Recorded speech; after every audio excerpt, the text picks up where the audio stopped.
The year 2046.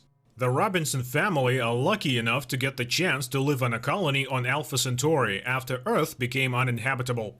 While flying on the shuttle Jupiter 2, Maureen and John try to keep their 3 children entertained by playing cards. But the system advises everyone to wear helmets as the shuttle begins to enter the unknown planet's atmosphere. The autopilot chooses a safe landing trajectory, but as it does so, burning debris flies past and everything changes. The shuttle is carried at high speed and finally hits the surface. The Robinsons try to evacuate, but only the youngest man manages to get out through the main hatch. The others have to make a detour. And while they do, the boy surveys the endless snow-covered desert. As soon as the family is free, Jupiter 2 goes under, along with all the supplies and a chance to take shelter from the cold. John, a serviceman.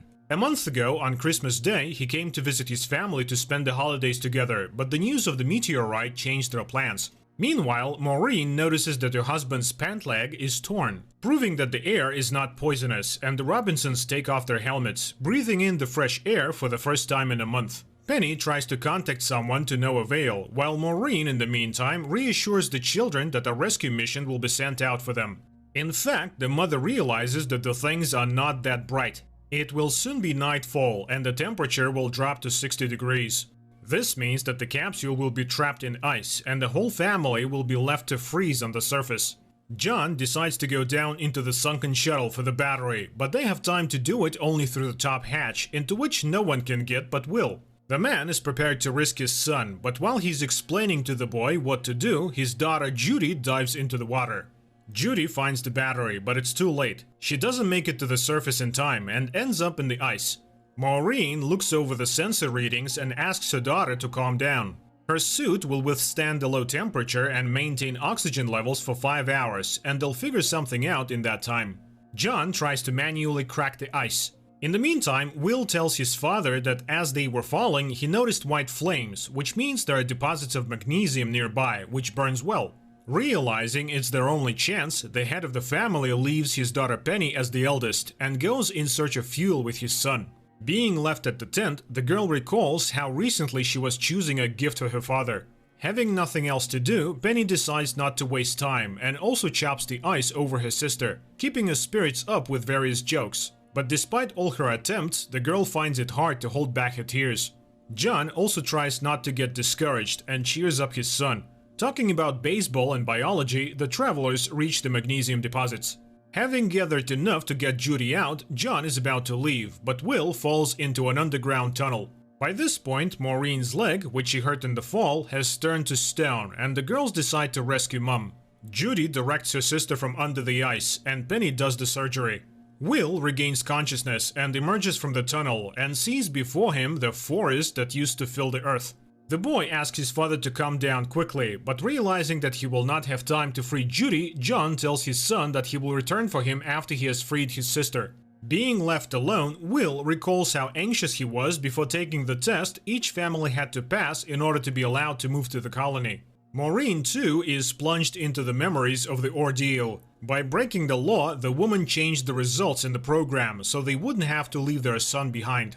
The boy enters the forest to explore it and try to find survivors. He reaches a spot where the remains of the trees are burning, and there he finds a spaceship of extraterrestrial origin. A moment later, Will notices the ship's owner, a huge robot-like creature. The guy tries to hide from the alien in a tree, but it proves impossible. Meanwhile, John returns to the camp and listens to his wife's complaints about leaving Will melting the ice over Judy. Saving his daughter, the man recalls how Maureen informed him of the divorce. Will almost manages to communicate with the aliens, but the flames come close and some of the robots die. John and Maureen have almost scooped out the water, but it starts to rain, which puts out the fire and fills the hole. Will accepts help from the aliens and is safe. The rest of the Robinsons realize they can't save Judy. She's running out of oxygen and can't melt ice. Penny notices the strange creature, but Will suddenly appears behind it. After assessing the situation, the alien melts the ice and frees the girl.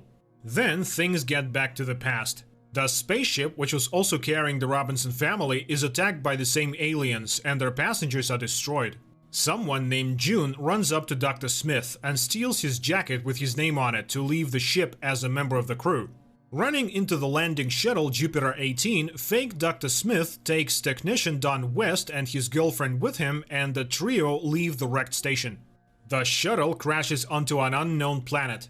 Don's partner dies, but the guy and Smith are lucky enough to make it out of the wreckage. The narrative then switches to the present.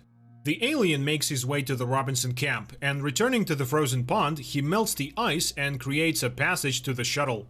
Don and Smith collect items scattered around the ship that may be of use to them. The girl finds the scrapbook of the real doctor she took off her jacket and hides it to avoid being caught. After discovering her partner's body, Don removes her boots, much to Smith's surprise. But the imposter claims the pendant she found on the ground as her own.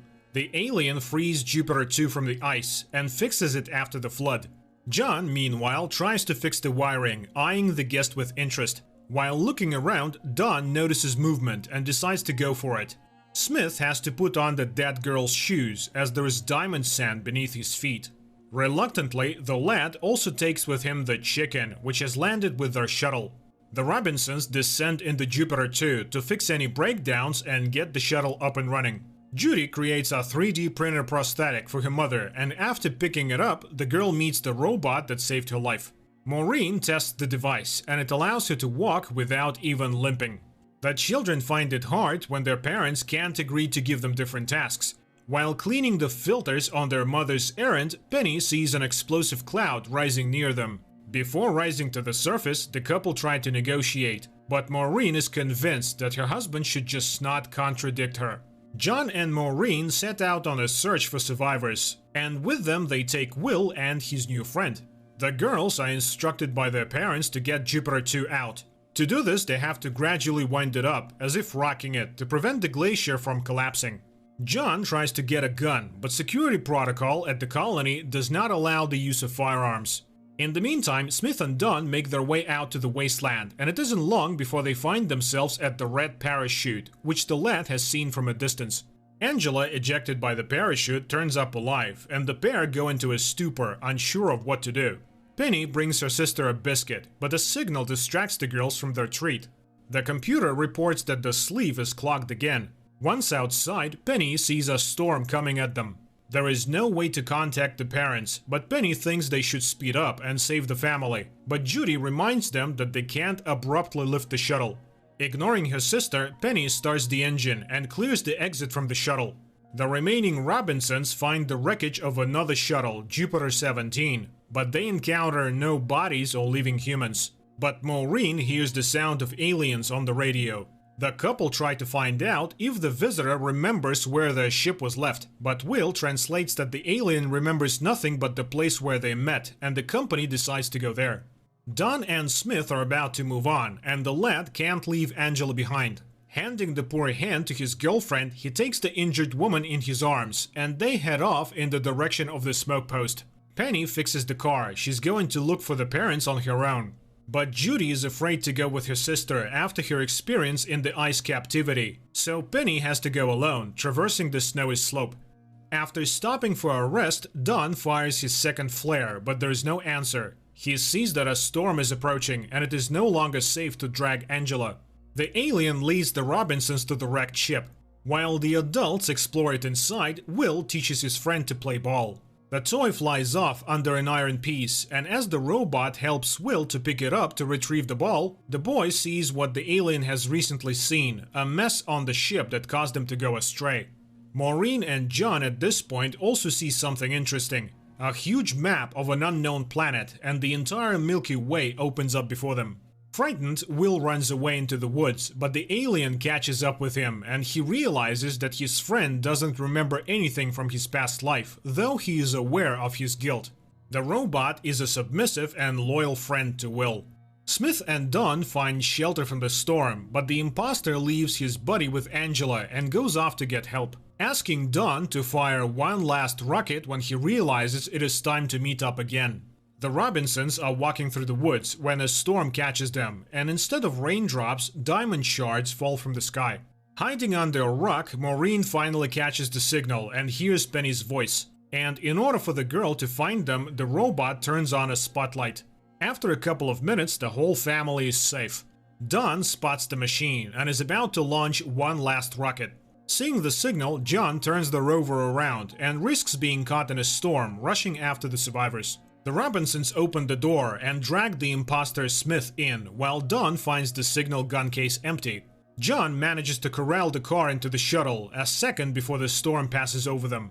A few months before what happens, Dr. Smith, whose actual name is June, has already tried on someone else's role. By cutting a chip out of his sister, she has stolen her successful life.